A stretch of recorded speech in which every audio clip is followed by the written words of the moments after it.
Bonjour, je m'appelle Sophie Bouton et je suis actuellement chargée de recherche au CNRS, affiliée au laboratoire Dynamique du langage. Je vais brièvement vous expliquer mon parcours avant de vous présenter mon projet de recherche. Donc, j'ai obtenu une thèse en 2010 à l'université d'Aix-Marseille, au cours de laquelle j'ai travaillé sur la perception des sons de parole chez l'enfant sourd muni d'un implant cochléaire. J'ai ensuite effectué un premier postdoctorat au département d'études cognitives de l'ENS à Paris avec Anne-Lise Giraud, au cours duquel j'ai étudié les mécanismes neuronaux qui sous-tendent la perception des sons de parole. Et j'ai poursuivi ce postdoctorat en Suisse pour mener un projet de recherche sur la perception multimodale des sons de parole. En 2016, j'ai rejoint le laboratoire psychologie de la perception à l'université Paris-Descartes, où j'ai travaillé en collaboration avec Judith Gervin sur la plasticité neuronale après implantation cochléaire.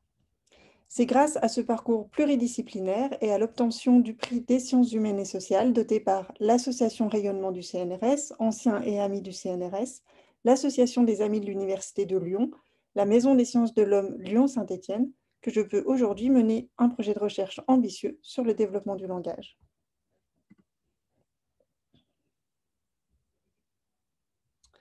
J'étudie le développement du langage des premières années de la vie à l'âge adulte, dans le but de comprendre pourquoi les performances varient d'un individu à l'autre.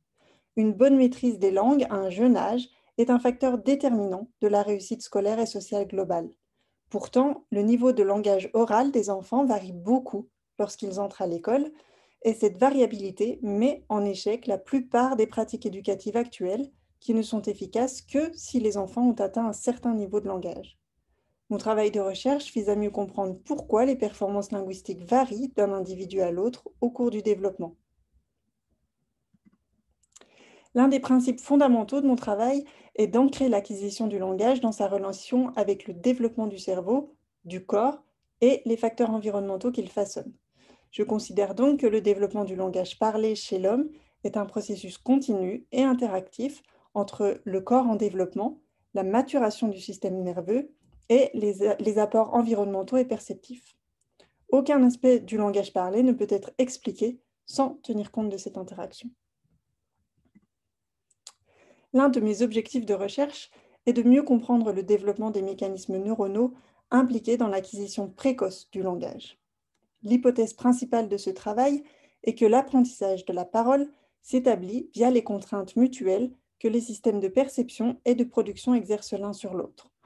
Parce que la parole présente une dynamique temporelle que l'on retrouve dans le signal neuronal, nous avons fait l'hypothèse que la dynamique du mouvement des lèvres que l'enfant observe lorsqu'il perçoit la parole interagit avec la dynamique du mouvement des lèvres que l'enfant produit lorsqu'il parle. Les capacités de langage pourraient donc varier d'un individu à l'autre en fonction de la capacité de l'enfant à établir un lien entre les systèmes de perception et de production.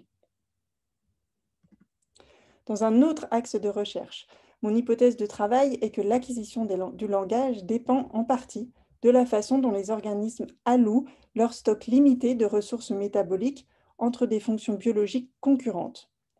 Les capacités langagières des enfants pourraient donc refléter en partie des choix faits au début de l'ontogénèse, lorsque les organismes en développement doivent décider comment répartir de manière optimale leurs ressources limitées entre le développement du cerveau et la croissance du corps.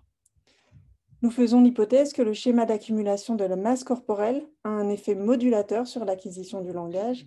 Les capacités de langage pourraient varier d'un individu à l'autre en fonction du moment et du schéma d'allocation des ressources métaboliques entre le cerveau et le corps. Ensemble, ces travaux permettront de concevoir et de tester des interventions visant à améliorer les pratiques éducatives en maternelle sur le langage oral et à l'école primaire sur l'acquisition de la lecture.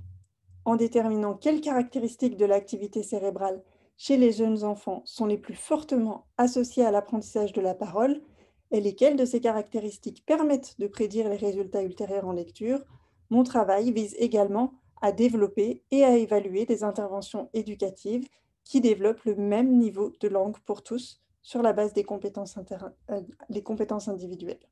Je vous remercie de votre attention.